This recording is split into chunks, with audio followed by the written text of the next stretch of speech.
Hello বন্ধুগণ, আজকে আমরা চলে এসেছি বিকেলবেলা মকদুম বাবার দরবারে।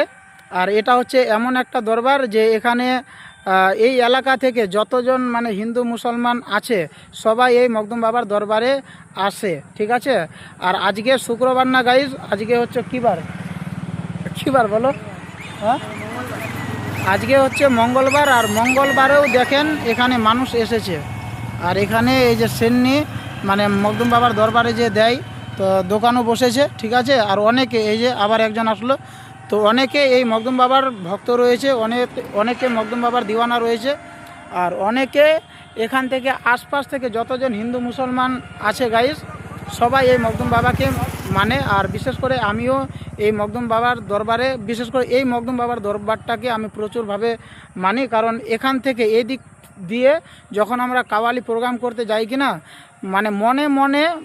মন থেকে যখন আমরা মনে মনে কিছু যদি চাই এই মকদুম বাবার দরবারে, এই মকদুম বাবার ওসিলায় যদি কিছু চাই যে আমাদের প্রোগ্রামটা যেন সাকসেস হয়ে যায়, বা অনেক রকমের চাওয়া আছে, কিছু যদি চাই, তো আমি এটা নোটিশ করেছি যে আমার মনের কামনা বাসনা এই মকদুম বাবার ওসিলায় আমার পূরণ হয়ে যায়।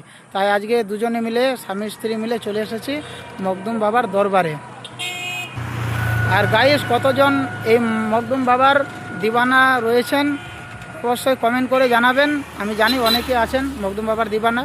আর আরেকটা কথা এই ভিডিওর মাধ্যমে বলতে চাই যে যিনারা বলে পীর অলি আউলিয়াকে মানতে হবে না, তাদেরকে একটা কথা বলবো যে আল্লাহ তাআলা অনেক রাস্তা দিয়েছে জান্নাতে যাওয়ার, ঠিক আছে। তার মধ্যে এটি হচ্ছে আরেকটা রাস্তা।